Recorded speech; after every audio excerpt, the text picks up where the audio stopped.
안녕하세요. 오늘은 도저히 말할 수 없는 비밀을 안고 살아가는 한 남자의 충격적인 사연을 들려드리려고 합니다. 이 사연의 주인공은 자신의 형수와 금지된 사랑에 빠지면서 인생이 송두리째 흔들리게 되는데요. 도덕과 욕망 사이에서 갈등하는 모습과 걷잡을 수 없는 사건들이 이어집니다. 과연 이 관계의 끝은 어디로 향하게 될까요? 지금부터 이야기를 시작하겠습니다. 나는 올해 35, 결혼은 하지 않았지만 어느 정도 안정적인 직장과 자유로운 생활을 누리고 있었다. 형은 나보다 6살 많았고 몇 년 전 멋진 여자를 만나 결혼했다. 그 여자가 바로 형수, 유진이었다. 형수는 첫 만남부터 눈길을 사로잡았다. 긴 머리카락과 도도한 분위기, 그리고 어떤 남자라도 한 번쯤 쳐다볼 법한 우아한 몸매를 가진 여자였다. 시간이 지나면서 형수와 나는 자연스럽게 가까워졌다. 명절 때나 가족 모임에서 자주 마주쳤고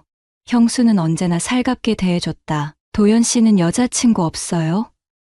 이런 얼굴이면 인기 많을 것 같은데 형수가 장난스럽게 묻던 그 말에 나는 가볍게 웃으며 넘겼다. 하지만 이상하게도 형수의 시선과 행동은 가끔 내 마음을 흔들었다. 그리고 그 흔들림은 어느 날 돌이킬 수 없는 방향으로 흘러가고 말았다. 그날은 형이 출장으로 며칠 집을 비운 날이었다. 형수는 혼자 있는 게 불안하다며 내게 함께 저녁을 먹자고 연락했다. 혼자 있으면 심심하잖아요. 도연 씨랑 저녁 먹고 싶어요. 나는 가벼운 마음으로 형수의 집을 찾았다. 테이블 위에는 잘 차려진 저녁과 와인이 준비되어 있었고 형수는 평소보다 더 꾸민 모습이었다. 술이 몇 잔 들어가자 분위기는 묘하게 달아올랐다. 형수는 테이블 건너편에서 나를 바라보며 의미심장한 미소를 지었다. 도연 씨, 가끔 내가 외로워 보이지 않아요? 나는 순간 당황했지만 그녀의 눈빛은 진지했다. 형수 무슨 말이에요? 형수는 자리에서 일어나 내 옆으로 다가왔다. 그리고 조용히 속삭였다. 도연 씨는 나를 어떻게 생각해요? 나는 그 순간 이 상황이 위험하다는 걸 알았지만 몸이 움직이지 않았다. 형수의 손이 내 어깨에 닿았고 그녀의 향기가 코끝을 스쳤다. 형수 이러면 안 돼요. 하지만 형수는 내 입술을 막아버렸다. 하지 마요. 나도 외로워요. 그렇게 우리는 선을 넘어버렸다. 형수가 내 옷을 천천히 벗기며 손끝을 따라오던 떨림. 그녀의 입술과 피부가 닿는 순간 그날 밤은 너무도 뜨겁고 위험했다. 하지만 동시에 나는 이 모든 게 끝장날 수 있다는 두려움을 느끼고 있었다. 다음 날 아침, 형수는 내 옆에서 천천히 몸을 일으켰다. 그리고 조용히 내 손을 잡았다. 도연 씨, 후회해요? 나는 그녀를 바라보며 고개를 저었다. 아니요. 하지만 이건 너무 위험해요. 형수는 씁쓸하게 웃었다. 나도 알아요. 하지만 이젠 돌이킬 수 없어요. 그날 이후 우리는 몰래 관계를 이어갔다. 형이 없는 시간마다 우리는 서로를 탐했고 욕망에 휩싸여 이성은 점점 무너져갔다. 하지만 불안감도 점점 커져갔다. 형이 출장에서 돌아온 날, 형수는 내게 전화를 걸었다. 도연 씨, 형이 오늘 집에 와요. 우리 당분간 만나지 말아요. 나는 형수를 잊으려 노력했지만 그녀의 손길과 숨결이 떠오를 때마다 미쳐버릴 것 같았다. 그리고 얼마 지나지 않아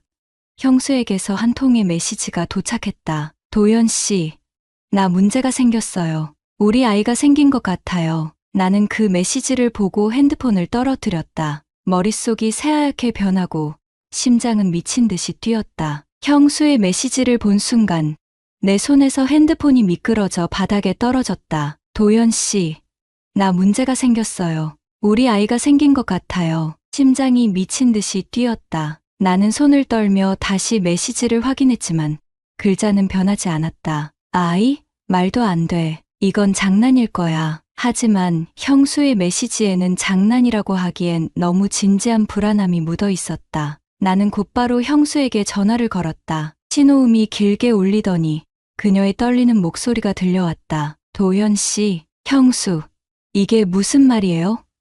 아이가 생겼다니 어떻게 그런 일이?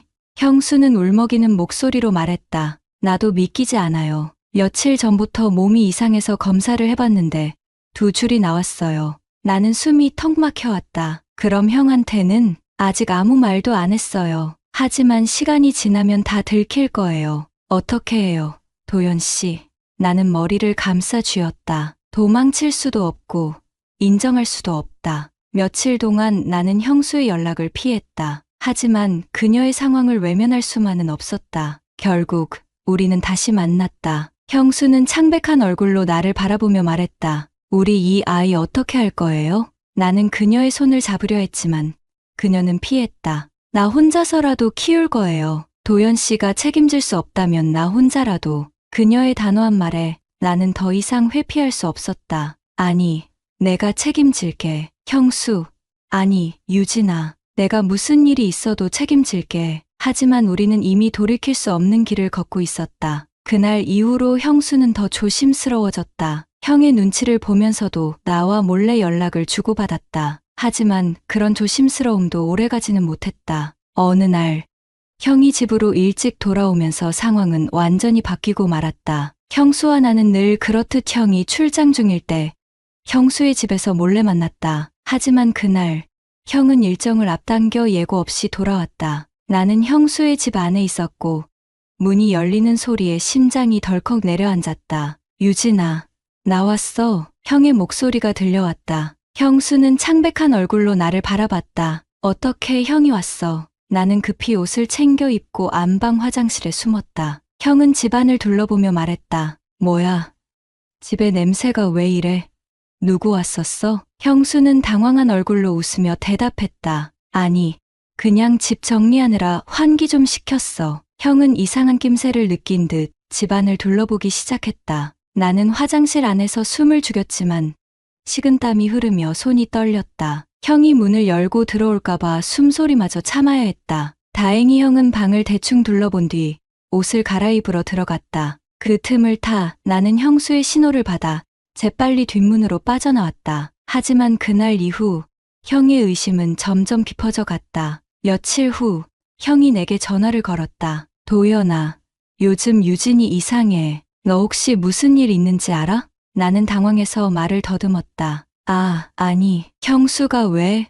몰라. 자꾸 뭔가 숨기고 있는 것 같아. 너 혹시 유진이랑 연락한 적 있냐? 나는 거짓말을 했다. 연락한 적 없어. 그냥 명절 때 봤던 게 마지막이야. 형은 잠시 침묵하다가 말했다. 그래?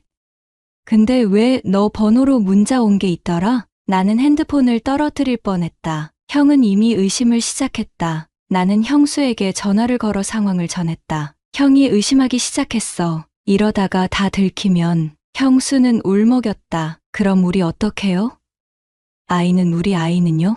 나는 벽을 주먹으로 내리쳤다. 내가 어떻게든 막을게. 형이 모르게 해야 해. 하지만 이미 상황은 걷잡을 수 없이 흘러가고 있었다. 며칠 후 형은 직접 나를 찾아왔다. 도연아, 솔직히 말해. 너랑 유진이 뭐 있는 거지? 나는 형의 눈을 똑바로 바라볼 수 없었다. 형, 그런 거 아니야. 진짜 아니야. 하지만 형은 이미 눈빛이 달랐다. 너 거짓말하지 마. 나한테 솔직히 말 안 하면 내가 다 뒤져볼 거야. 그 순간 형의 핸드폰이 울렸다. 그 화면에는 형수가 보낸 메시지가 떠 있었다. 도연 씨, 나 너무 불안해요. 우리 어떡해요? 형은 핸드폰을 바라보다가 천천히 고개를 들었다. 이게 뭐야? 형이 핸드폰 화면을 내게 들이밀며 말했다. 이게 뭐야?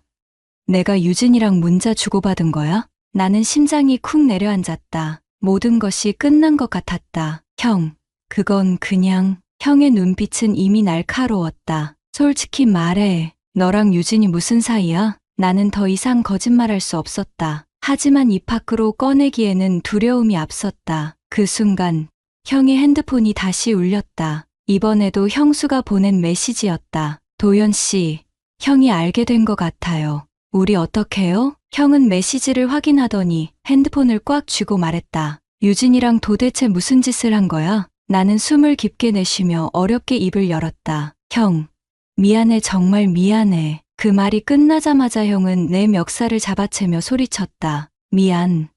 너 같은 게 내 동생이야? 내 아내랑 이런 짓을 하고도 미안하단 말밖에 못해. 형은 주먹을 날렸고 나는 바닥에 쓰러졌다. 형은 계속해서 소리쳤다. 대체 언제부터야?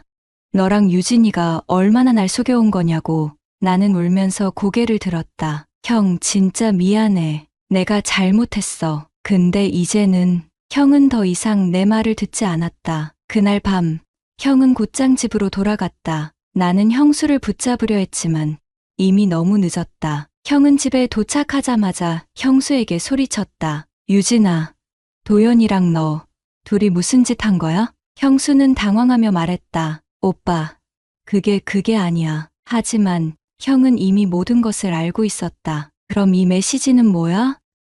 너 도연이랑 이렇게 문자 주고받은 거 다 봤어. 형수는 눈물을 흘리며 무릎을 꿇었다. 오빠 미안해. 정말 미안해. 형은 분노를 참지 못하고 집을 나섰다. 그리고 그날 이후 형과 형수의 관계는 돌이킬 수 없게 변해버렸다. 며칠 뒤 형이 나를 찾아왔다. 하지만 이번에는 분노가 아닌 차가운 눈빛이었다. 너도 이제 내 동생 아니다. 너랑 유진이는 끝났어. 나 이혼할 거니까 너희 둘 다 내 눈앞에서 사라져. 나는 그 말에 말을 잇지 못했다. 형은 한숨을 쉬며 덧붙였다. 유진이가 임신했다는 거 알았어. 그 아이, 내 아이지? 나는 아무 대답도 할 수 없었다. 형은 마지막으로 내게 말했다. 그 아이가 내 아이면 평생 그 죗값 치르면서 살아. 하지만 다시는 내 앞에 나타나지 마. 형은 그렇게 말하고 돌아섰다. 나는 그 자리에서 주저앉아 눈물을 흘렸다. 형수와 나는 더 이상 연락할 수 없었다. 하지만 얼마 뒤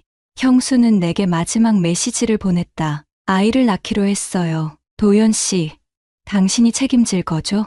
나는 그 메시지를 읽고 답을 보내지 못했다. 며칠 뒤 형수는 집을 떠났다. 형은 모든 걸 정리하고 결국 이혼을 선택했다. 나는 모든 걸 잃었다. 형도, 가족도, 그리고 내 남은 자존심까지. 하지만 형수와의 관계는 여전히 끝나지 않았다. 그녀는 아이와 함께 내게 다가와 새로운 삶을 시작하려 했지만 나는 끝내 그녀를 받아들이지 못했다. 유진아, 우리 여기서 끝내자. 형수는 눈물을 흘리며 떠났다. 나는 아이와 그녀를 두고 다시 혼자가 되었다. 형수와의 금지된 관계는 결국 형의 분노와 배신으로 모든 게 무너져 내렸다. 형은 이혼을 결심했고 나와는 더 이상 가족이 아니라며 모든 관계를 끊어버렸다. 나는 형에게 용서를 빌고 싶었지만 그마저도 할 수 없었다. 형수는 아이를 낳겠다고 했고 나는 그녀를 책임지겠다고 다짐했지만 현실은 그리 간단하지 않았다. 그날 밤 형수와 나는 마지막으로 만나 이야기를 나눴다. 형수는 창백한 얼굴로 나를 바라보며 말했다. 이제 어떻게 할 거예요? 오빠는 우리를 완전히 버렸고 난 혼자서 이 아이를 키울 자신이 없어요. 나는 그녀의 손을 잡으려 했지만 형수는 한 걸음 물러섰다. 도연 씨, 솔직히 말해봐요. 나랑 아이 진짜 책임질 수 있어요? 나는 그녀의 눈을 바라보며 말했다. 책임질게. 나만 믿어. 하지만 그녀의 눈빛은 불안과 두려움으로 가득 차 있었다. 책임진다는 말, 너무 쉽게 하는 거 아니에요? 당신, 지금 이 상황이 얼마나 무서운지 알아요? 형이 우리를 어떻게 생각하고 있는지도 모르겠어요? 우리 이제 어디로 가야 해요? 나는 형수의 손을 꼭 잡았다. 도망치지 않을게. 우리 함께 살자. 내가 다 감당할 거야. 형수는 눈물을 흘리며 내 품에 안겼다. 그 순간만큼은 그녀를 지킬 수 있을 것 같았지만 현실은 점점 더 잔인하게 다가왔다. 며칠 뒤 형수가 나에게 전화를 걸었다. 그녀의 목소리는 떨리고 있었다. 도연 씨, 형이 나 찾아왔어요. 나는 숨이 멎는 것 같았다. 형이 뭐라고 했어? 괜찮아? 아니, 형이 내가 아이를 낳는다면 끝까지 쫓아다니면서 내 인생 망치겠대요. 나는 분노에 차서 말했다. 그 사람, 그렇게까지 할 수 없어. 형은 너한테 그럴 자격 없어. 하지만 형수는 울면서 말했다. 오빠는 이제 내가 세상에서 제일 미운 사람이래요. 너도 똑같다면서 2번 다시 용서하지 않겠다고 했어요. 나는 형을 찾아가 이야기를 해보려고 했지만 형은 내 얼굴을 보자마자 문을 닫아버렸다. 문 열어봐. 형, 나 얘기 좀 하자. 형은 문 너머에서 차갑게 말했다. 너랑 할 얘기 없어. 다시는 내 앞에 나타나지 말랬잖아. 나는 문 앞에 주저앉아 한참을 울었다. 형과의 관계가 이렇게 끝나버릴 줄은 몰랐다. 그날 밤, 나는 형수의 집을 찾았다. 형수는 한참 동안 울고 있었다. 도연 씨, 나 너무 무서워요. 이 아이를 키울 수 있을까?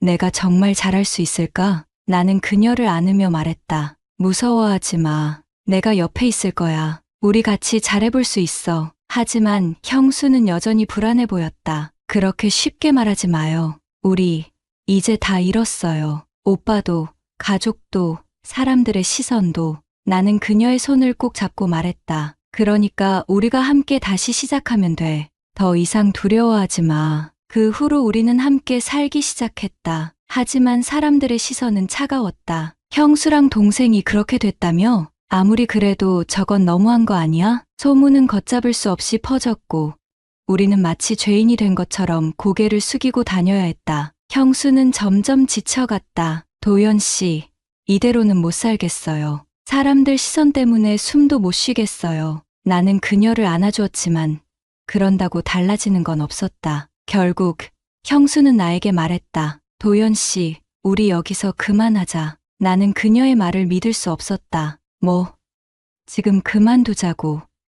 아이는 어떻게 할 건데? 형수는 눈물을 닦으며 말했다. 나 혼자서도 괜찮을 것 같아요. 당신이 옆에 있어도 무섭기만 해요. 우리 이 아이를 위해서라도 서로를 놓아주자. 나는 그녀의 손을 잡으려 했지만 형수는 그 손을 뿌리쳤다. 부탁이에요. 그냥 이렇게 끝내요. 나 더 이상 당신 믿을 수 없어요. 그날 밤 나는 형수를 마지막으로 봤다. 형수는 내게 아이를 지키겠다고 약속했지만 나와 함께 할 수는 없다고 했다. 나는 멍하니 그녀가 떠나는 모습을 바라봤다. 모든 게 끝났다는 걸 알았다. 시간이 흐르고 나는 다시 혼자가 되었다. 형은 나를 용서하지 않았고 형수는 나와의 관계를 끊어냈다. 나는 가끔 형수를 떠올렸다. 그녀와 함께했던 순간들, 그리고 우리가 넘었던 금지된 선이 남긴 상처들. 아이의 존재는 여전히 내 머릿속에 남아 있었지만 나는 그 아이를 볼 수 없었다.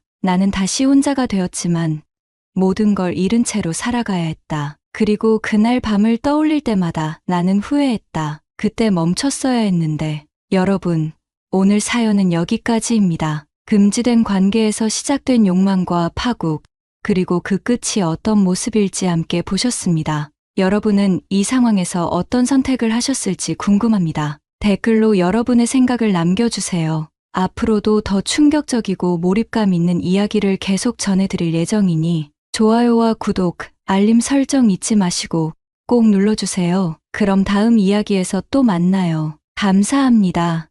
가시나요? 남자들은 숟가락들. 힘만 있으면 하려고 한다는 말이 있지만 여자들은 신체적으로 기능이 떨어지고 욕구도 감소한다고 생각하는 경향이 있습니다. 하지만 전혀 그렇지 않습니다. 오히려 나이가 들수록 여자들이 훨씬 더 많은 성욕을 갖고 남자에 대한 관심이 폭발합니다. 제가 사실 나이를 많이 먹은 것은 아니지만 그래도 한 살 한 살 먹을수록 더 드는 느낌은 진짜 남자들이 10대, 20대 때 성욕이 폭발한다는 말이 이 말이구나 싶을 정도로 여자도 올라갑니다. 그래서인지 나이 들면서 이상한 현상이 발생하지요. 예를 들어 남자는 갈수록 여자에게 큰 관심이 떨어지고 예전만큼 욕구도 없는 반면에 여자는 갈수록 상승하고 남자에게 미치는 상황도 나이 들어서 생기는 것입니다. 그러니 즉 갈수록 남자가 여자 만나기가 쉬운 것이죠. 그 이유는 호르몬과 관련이 큽니다. 성욕을 담당하는 남성 호르몬, 테스토스테론의 분비 때문인데요. 남자들은 갈수록 남성 호르몬이 떨어져 욕구가 사라지는 반면 여자들은 여성 호르몬이 줄고 남성 호르몬이 계속 생겨나서 없던 욕구가 끓어오르는 것입니다. 그래서 남자들은 조금만 팁을 갖고 여자를 만나면 쉽게 여자를 공략할 수 있는데 이런 좋은 호르몬적인 영향에도 불구하고 여자를 잘 공략하지 못하는 분들에게 오늘 영상이 큰 도움이 되실 것 같습니다. 그럼 시간 끌지 않고 시작해 볼게요. 여자는 마음에 드는 남자를 보면 이 남자와 사귀는 모습은 물론이고 침대에서는 나를 어떻게 대해줄까? 많은 양 상상을 마구 합니다. 여자는 이렇게 나이가 들수록 더 성에 대해 솔직해지고 화끈해지는 경향이 생깁니다. 그래서 남자들이 조금만 신경 쓰면 정말 평생 누렸던 인기를 얻을 수 있으니 조금만 집중해주세요. 여자가 야한 생각을 떠올리게 만드는 남자의 특징. 첫째, 당연히 외모입니다. 그런데 외모라고 하면 아직도 남자들이 착각하는 게 너무너무 큰 부분이 있습니다. 바로 얼굴 생김새만 외모라고 생각하는 것이에요. 눈은 엄청 크게 부리부리하고 코밑 남산처럼 솟아올라야만 잘생겼다고 생각하고 이래야만 여자들의 마음을 얻을 수 있다고 생각해요. 하지만 잘 들어보세요. 여자들의 은밀한 팁인데 길에서 저한테 말을 걸어서 번호 좀 알려달라는 사람들 중에 제가 무조건 졌던 타입이 있는데요. 바로 활짝 웃으며 말 거는 사람입니다. 잘생기고 못생기고가 아니에요. 눈, 코, 입이 자연스럽게 활짝 웃으며 별말을 안 했어도 다정다감하다고 느껴지면 왜인지 모르게 저도 살짝 오픈이 되더라고요. 표정이 정말로 중요합니다. 남자들 중에 특히 무표정할 때 인상 쓰고 계시는 분들 있죠? 그러면 좋아해서 쳐다보던 여자들도 다 떨어져 갑니다.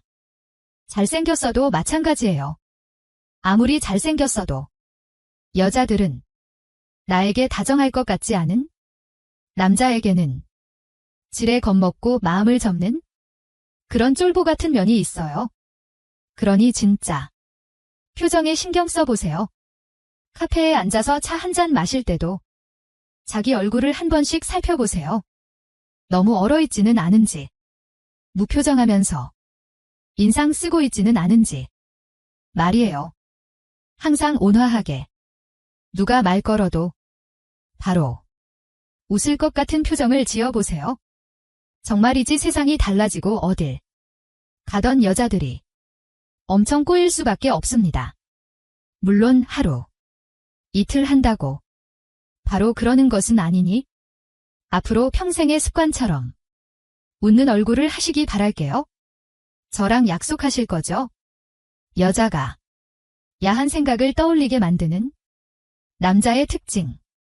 둘째를 소개하기 전에 여러분 진짜 저같이 솔직히 이야기해주는 여자가 또 있나요? 제가 바라는 게 있나요?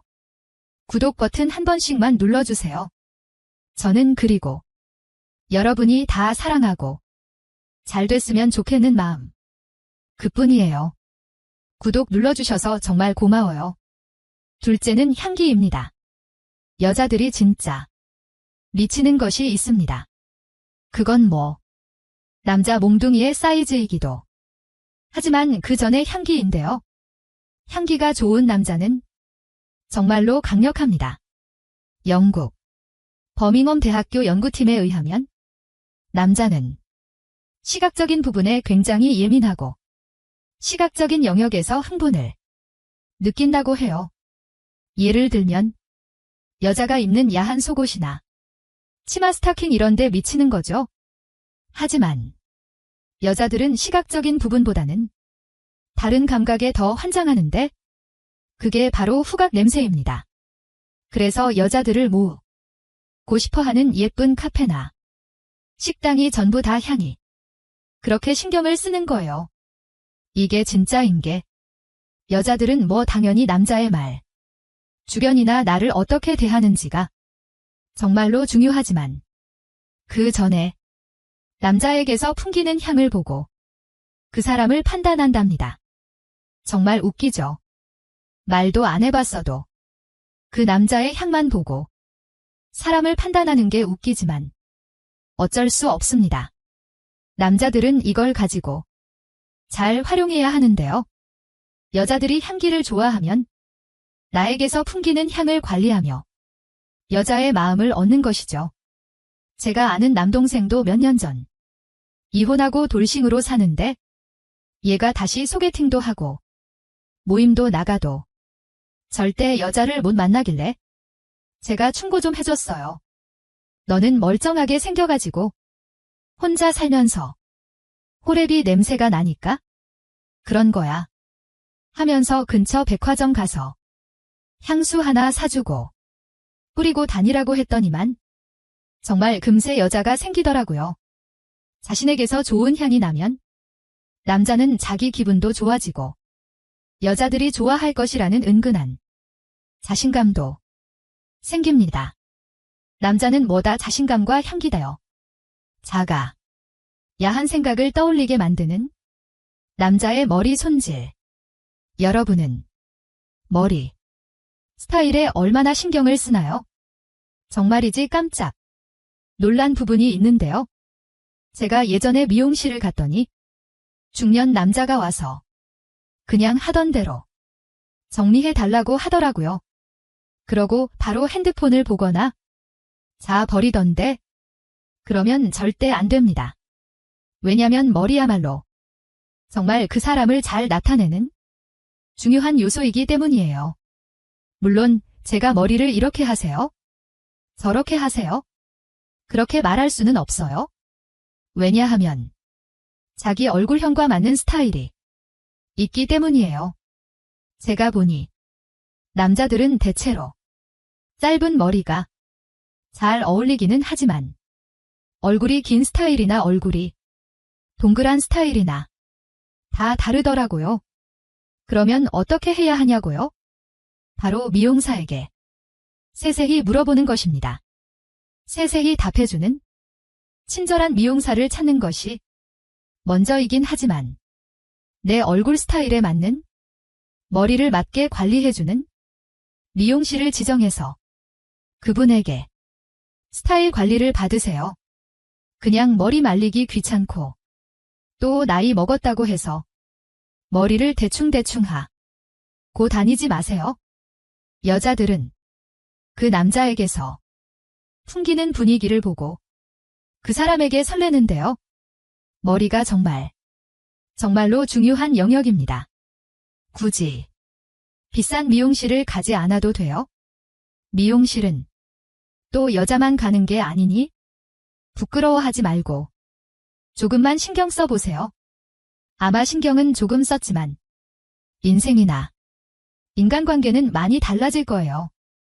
아셨죠? 어떠신가요? 여러분이 여자를 만날 때 말하기도 전에 여자의 마음을 얻고 시작하는 방법에 대해 정말 진심으로 알려드렸는데요. 연애를 쉬고 계셨던 분들이나 어떤 사정으로 인해 연애를 하지 않았던 분들, 이제는 많이들 사랑하셨으면 저는 그걸로 더 바랄 것이 없습니다.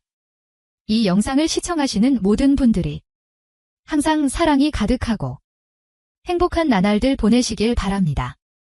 한 번씩 꼭 부탁드려요. 다음에도 재미있고 건강하면서 야릇 탄성 이야기로 돌아오겠습니다. 감사합니다. 여러분은 여자들의 성욕이 몇 살까지 있다고 생각하시나요? 남자들은 숟가락들 힘만 있으면 하려고 한다는 말이 있지만